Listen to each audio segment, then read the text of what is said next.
అందరికీ నమస్కారం. వార్తా కథాంశంలోకి వెళ్ళే ముందు అందరికీ చిన్న రిక్వెస్ట్, నా ఛానల్ని సబ్స్క్రైబ్ చేయండి. ఇక తెలంగాణలో జరిగిన ఏవైతే మున్సిపల్ ఎన్నికలు, అదేవిధంగా 7 కార్పొరేషన్ ఎన్నికలు ఏవైతే ఉన్నాయో, ఎన్నికలు చాలా ఉత్కంఠగా సాగాయి. ఫలితాల కోసం కూడా మరి అన్ని పార్టీల్లో ఉత్కంఠ ఏర్పడింది. ఇక ఫలితాలు అయితే వచ్చేసాయి. అధికార పార్టీ, అదేవిధంగా ప్రధాన ప్రతిపక్ష పార్టీ, ఏదైతే బీజేపీ పార్టీ, ఇతర పార్టీలు మరి ఎవరి ప్రణాళికలు, ఎవరి వ్యూహ రచనలు వారు చేసుకుంటూ మరి ఎన్నికల్లో ముందుకైతే వెళ్ళడం జరిగింది. ఇక ఫలితాల విషయానికి వస్తే మనం ఒకసారి చూద్దాం. తెలంగాణ వ్యాప్తంగా వార్డుల వారీగా అంటే మొత్తం 116 మున్సిపాలిటీలకు, అదేవిధంగా 7 కార్పొరేషన్లకు ఎన్నికలు అయితే జరిగాయి. ఇక వార్డుల వారీగా మనం చూస్తే కాంగ్రెస్ 1347 వార్డులు మనం గెలవడం జరిగింది. ఇక బీఆర్ఎస్ 79, బీజేపీ 263 వార్డుల్లో విజయాన్ని సాధించింది.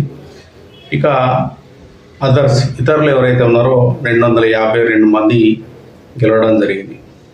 ఇక మున్సిపాలిటీల వారీగా ఏ పార్టీ ఎన్ని స్థానాలను సాధించింది, ఎన్ని మున్సిపాలిటీలను కైవసం చేసుకుంది అని అంశాన్ని మనం తెలుసుకుందాము. అధికార పార్టీ కాంగ్రెస్ 79 మున్సిపాలిటీ గెలిచింది.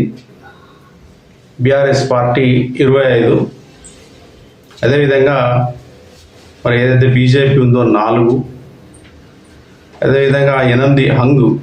అంటే ఎవరికి స్పష్టమైన మెజారిటీ రాకపోయి ఉన్నట్లయితే దాన్ని మనం హంగని చెప్పుకుంటాం. ఇక కార్పొరేషన్ల విషయానికి వస్తే మరి 7 కార్పొరేషన్లకు ఎన్నికలు జరిగాయి. మరి ఇందులో కూడా అధికార పార్టీ కాంగ్రెస్ హవా కొనసాగింది. కాంగ్రెస్ 4 కార్పొరేషన్లో విజయాన్ని సాధించింది.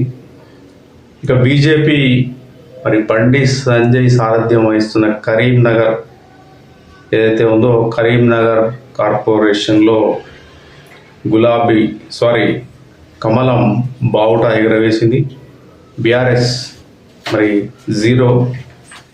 2 కార్పొరేషన్లు మరి హంగ్ ఏర్పడ్డాయి. ఎవరికి స్పష్టమైన మెజారిటీ అనేది ఇందులో రాలేదు. అయితే ఒకసారి మనం ఈ ఎన్నికల గురించి విశ్లేషణ చేద్దాం. ఎన్నికలకు ముందు ఏం చర్చ జరిగింది, మరి ప్రస్తుతం ఏం చర్చ జరుగుతూ ఉంది అనే అంశాలను మీకు నేను చాలా చక్కగా వివరిస్తాను. అయితే మరి ఎప్పుడైతే ఈ ఎన్నికలు రానున్నాయి, త్వరలో జరగనున్నాయి అన్నప్పుడు మరి తెలంగాణ ప్రజానీకంలో కావచ్చు, అన్ని రాజకీయ పార్టీలు కావచ్చు, మరి సోషల్ మీడియాలో కావచ్చు, వివిధ ఛానళ్ళలో డిబేట్లలో కావచ్చు, వార్తా కథనాలు కావచ్చు, అనేక రకాలుగా భిన్నాభిప్రాయాలు అయితే వినిపించాయి. అంటే ముఖ్యంగా అధికార పార్టీకి ఈ మున్సిపల్ ఎన్నికలు, కార్పొరేషన్ ఎన్నికలు రెఫరెండం అని చెప్పేసి అందరూ మాట్లాడారు. కానీ మరి ఫలితాలు చూస్తే అధికార పార్టీకి అనుకూలంగా ఉన్నాయి. ప్రజలు అధికార పార్టీకి పట్టం కట్టారు. అధికార పార్టీ అల్టిమేట్గా విజయాన్ని సాధించింది. అటు మున్సిపాలిటీలలో విజయాన్ని సాధించింది. దాదాపు 75% స్థానాలు, అంటే 75% స్థానాలు మరి చేజిక్కించుకొని కాంగ్రెస్ విజయాన్ని సాధించింది. ఇక బీఆర్ఎస్ అయితే ఇక్కడ మనం చెప్పుకుంటే చతికిల పడిందని చెప్పాలి. ఎందుకంటే కేవలం 25 స్థానాలకే మరి పరిమితమైంది. అంటే దాదాపు ఒక 30% అని మనం ఇక్కడ చెప్పవచ్చు. ఇక్కడ మరి నిజంగా కాంగ్రెస్ పార్టీకి ఇది రెఫరెండమా? బీఆర్ఎస్ పార్టీ ఎక్కువ స్థానాలను ఎందుకు గెలవలేకపోయింది? కాంగ్రెసే ఎక్కువ స్థానాలను ఎలా గెలవగలిగింది? మరి అదేవిధంగా కమలం పార్టీ అంటే బీజేపీ చాలా తక్కువ స్థానాలకే పరిమితం అయిపోయింది మున్సిపాలిటీలో ముఖ్యంగా. మరి దీనంతా ఒకసారి మనం విశ్లేషణ చేస్తే ఇక్కడ అంటే గత ప్రభుత్వం ఏదైతే ఉందో, బీఆర్ఎస్ 10 ఏళ్ల కాలంలో కూడా మరి మున్సిపల్ ఎన్నికలు జరిగినా, సర్పంచ్ ఎన్నికలు జరిగినా, జెడ్పీటీసీ ఎన్నికలు జరిగినా, ఇతరత్ర ఏ లోకల్ బాడీ ఎన్నికలు జరిగినా కూడా మరి బీఆర్ఎస్దే అంటే ట్రెండ్ కొనసాగింది. బీఆర్ఎస్ ఎక్కువ ఆధిక్యాన్ని, ఎక్కువ స్థానాలను పొందగలిగింది. మరి అంటే ఈ లోకల్ బాడీ ఎలక్షన్స్ ఏవైతే ఉన్నాయో అందులో కావచ్చు, ఈ మున్సిపాలిటీ, ఈ ఈ ఎన్నికల్లో మరి అధికార పార్టీకే అంటే విజయ అవకాశాలు ఎక్కువగా రావడానికి అనేది ఆస్కారం ఉంటుంది. ఎందుకంటే అధికార పార్టీకి అంటే మనం అంటాం కదా, అంటే ఈ పోల్ మేనేజ్మెంట్ అంటామా, లేకపోతే గ్రౌండ్ వర్క్ అంటామా, తర్వాత డబ్బులు ఖర్చు పెట్టడం అంటామా, తర్వాత క్యాడర్ను అలర్ట్ చేయడము, గ్రౌండ్ వర్క్ చేయడము, మొత్తం మీద అండ్ సామధాన దండోపాయాలు మనం రకరకాలుగా చెప్తూ ఉంటాము. కాబట్టి దాదాపు ఈ లోకల్ బాడీ ఎలక్షన్స్ ఏవైతే ఉన్నాయో, మరి మున్సిపల్ ఎలక్షన్స్ కూడా మరి ఎక్కువ అధికార పార్టీకే విజయం దక్కే అవకాశం అయితే ఉంటుందని చెప్పేసి అయితే మరి ఇప్పటి నుంచో మనం అనుకుంటున్నాం. మరి ఆ దిశలోనే మరి కాంగ్రెస్ పార్టీ మరి ఒక అద్భుతమైన విజయాన్ని ఎన్నికల్లో అందుకుంది. మున్సిపాలిటీలో, ఇటు కార్పొరేషన్లో కూడా కాంగ్రెస్దే మరి హవా కొనసాగింది. ముఖ్యంగా మరి ఈ ఎన్నికల సమయంలో కూడా మరి రాష్ట్ర ముఖ్యమంత్రి రేవంత్ రెడ్డి అమెరికాలో ఉండి కూడా జూమ్ మీటింగ్ ద్వారా మరి కాంగ్రెస్ నాయకులతో టచ్లో ఉంటూ మరి ఎలా ముందుకెళ్ళాలి, ఇలా విజయం సాధించాలి మున్సిపాలిటీల్లో, కార్పొరేషన్లో అన్న అంశాలపైన మరి అన్ని జిల్లాల ముఖ్య నాయకులతో చర్చించడం. ఆ తర్వాత మరి రేవంత్ రెడ్డి మరి ఎప్పుడైతే తెలంగాణ అంటే హైదరాబాద్ వచ్చిన తర్వాత ఆయన మరి 5 జిల్లాల్లో 5 బహిరంగ సభలు నిర్వహించడం, ఆయన ప్రసంగాలు చేయడం అనేది జరిగింది. ఇది ఈ కాంగ్రెస్కు చాలా ప్లస్ అయిందని చెప్పాలి.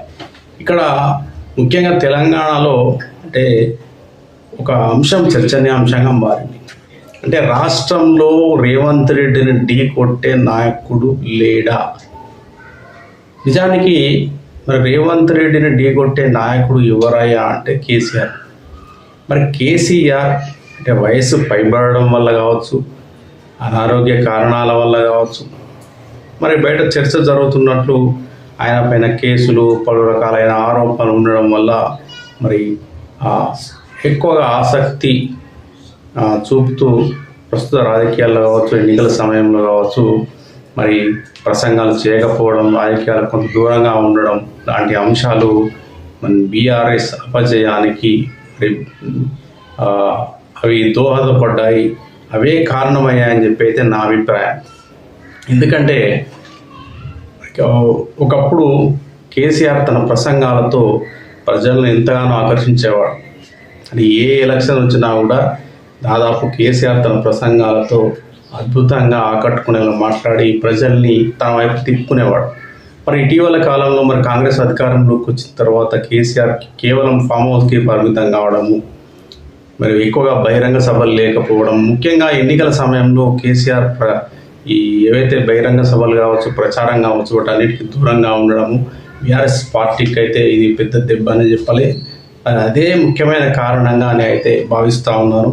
ఇంకా ముఖ్యంగా ఈ ఏదైతే మరి బీజేపీ ఉందో, మరి బీజేపీ ఎప్పటి నుండో కూడా మరి జిల్లాల్లో సరైన అంటే క్యాడర్ లేకపోవడమా, లేదంటే ఆ క్యాడర్ సరిగా పనిచేయకపోవడమా, ఇతరత్ర అనేక కారణాలు అంటే మరి ఓటర్లను ఎలా తమ వైపు తిప్పుకోవాలో అలాంటి మేనేజ్మెంటు మరి బీజేపీ చేయకపోవడం, అంటే మన గతంలో కూడా మన బీజేపీ పరిస్థితి మరి జిల్లాల్లో కావచ్చు, మండలాల్లో కావచ్చు సరిగ్గా లేదని చెప్పాలి. మరి ఇటీవల కాలంలో మన బీజేపీ కొంత పుంజుకుంటుంది. అంటే మన సర్పంచ్ ఎన్నికల్లో 25% స్థానాలు సాధించింది. మరి ఈ ఎన్నికల్లో కూడా కరీంనగర్లో విజయ బావుట ఎగిరేసింది. అదేవిధంగా 4 మున్సిపాలిటీలు కైవసం చేసుకోగలిగింది. కాబట్టి కొంత మరి బీజేపీ అయితే కొంత ఆనందాన్ని అయితే వ్యక్తం చేస్తూ ఉంది. రాబోయే కాలంలో మేము ఇంకా పుంజుకుంటాం, పట్టణ ప్రజలు మా వైపే చూస్తున్నారు అన్న యొక్క ఆలోచనతో మరి బీజేపీ నాయకులు ఆశాభావం వ్యక్తం చేస్తూ ఉన్నారు. ఇక ముఖ్యంగా మనం చూసుకున్నట్లయితే మరి ఈ ఎన్నికలు రెఫరెండమా, నిజంగా 2028లో ఎన్నికలు జరిగినా, లేకపోతే 2029లో రేవంత్ రెడ్డి అన్నట్టు మరి జమిలీ ఎన్నికలు జరిగినా మళ్ళీ కాంగ్రెస్ అధికారంలోకి వస్తుందా, రేవంత్ రెడ్డి ముఖ్యమంత్రిగా కొనసాగుతాడా అన్న చర్చ కూడా జరుగుతూ ఉంది. అయితే నా ఉద్దేశము, నా అనాలిసిస్ ప్రకారం ఈ ఎన్నికలు రెఫరెండం కానే కావు. ఎందుకంటే ఇంకా 2.5 సంవత్సరాల కాలం ఉంది. అంటే కాంగ్రెస్ అంటే పదవి కాలం పూర్తి కావడానికి, మళ్ళీ అసెంబ్లీ ఎన్నికలు రావడానికి 2.5 సంవత్సరాల కాలం. ఈ 2.5 సంవత్సరాల కాలంలో రాష్ట్రంలో అనేక రాజకీయ పరిణామాలు చోటు చేసుకోవచ్చు, అనేక రాజకీయ మార్పులు చేర్పులు జరగవచ్చు, కొత్త పార్టీలు ఆవిర్భవించవచ్చు, కవిత లాంటి వాళ్ళు కొత్త పార్టీ పెట్టి ప్రజల్లోకి వెళ్ళొచ్చు. ఇట్లా అనేక రకాలుగా మరి రాజకీయ పరిణామాలు, ఊహించని పరిణామాలు చోటు చేసుకునే అవకాశం ఉంది. ఇంకా ముఖ్యంగా చెప్పాలంటే రాష్ట్రంలో మరి ఓటర్లు అంటే ప్రజానీకం యొక్క మూడ్ అనేది ఎప్పుడు ఎలా ఉంటుందో అనేది మనం చెప్పలేం. అంటే ఈ ఎన్నికల్లో మరి అధికార పార్టీకి పట్టం కట్టడానికి ఒక కారణం కూడా ఉంది. అదేంటంటే అధికార పార్టీ ఉంది కాబట్టి అధికార పార్టీకి ఓటేస్తే నిధులు వస్తాయి. మున్సిపాలిటీ ఏదైతే ఉంటుందో ఆ మున్సిపల్ ఏదైతే ప్రాంతం ఏదైతే ఉంటుందో అభివృద్ధి చెందుతుంది, మనకు నిధులు బాగా వస్తాయి. అధికార పార్టీ ఉంటుంది కాబట్టి మనకి ఇది ప్లస్ అవుతుందని చెప్పేసి ఓటర్లు భావించి కూడా అధికార పార్టీకి ఓటేసే అవకాశం అనేది ఉంటుంది. కాబట్టి ఇందులో ఎక్కువగా అధికార పార్టీ కైవసం చేసుకోవడానికి ఆస్కారం ఉంది. 2.5 సంవత్సరాల తర్వాత మరి ప్రజలు మరి ఇదే విధంగా ఆలోచిస్తారా, కాంగ్రెస్కే ఓటేస్తారా, మరి రేవంత్ రెడ్డి ప్రసంగాలకు ముగ్ధులైపోయి మరి రేవంత్ ముఖ్యమంత్రి కావాలని చెప్పేసి ప్రజలు నిర్ణయం తీసుకుంటారా? అలా జరుగుతుందని చెప్పి నేను భావించినా ఎవరు భావించినా అది తప్పనే నా అభిప్రాయం. ఎందుకంటే ఖచ్చితంగా ఈ 2 సంవత్సరాల కాంగ్రెస్ పాలనను మరి ఆ పాలన ఇలా జరిగింది, పథకాల విషయం కావచ్చు, ఇతరత్ర అన్ని విషయాలపైన మరి ఒకవేళ ప్రజలు చర్చించి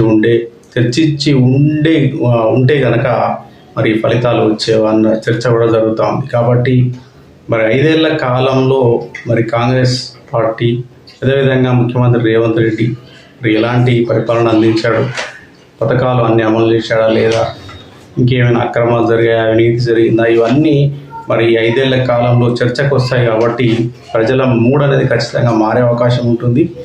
మరి ఈ 2.5 సంవత్సరాల లోపు కాంగ్రెస్ అద్భుతమైన కార్యక్రమాలు చేయగలిగితే, పథకాలన్నీ దాన్ని ఏమంటారు సక్రమంగా చేయగలిగితే, ఇచ్చిన హామీలు నెరవేర్చగలిగితే, మూసి బ్యూటిఫికేషన్ మొదలు పెట్టగలిగితే, ఫ్యూచర్ సిటీ పనులు మొదలైతే, ఇట్లా అంటే దాన్ని ఏమంటారు మనం అంటే ఒక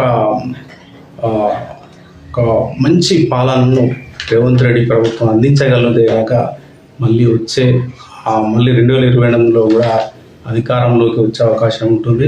లేదంటే మరి ఆ టైం వరకు ప్రజల మూడ్, ప్రజల ఆలోచనలు, ప్రజల యొక్క అభిప్రాయాలు మరి ఎప్పుడు ఎలా మారుతాయి అనేది మనం చెప్పలేం. కాబట్టి 2028 ఎన్నికలు ఎవరికి అనుకూలంగా మారుతాయి అన్నది కూడా ప్రస్తుతం చర్చనీయాంశంగా మారింది.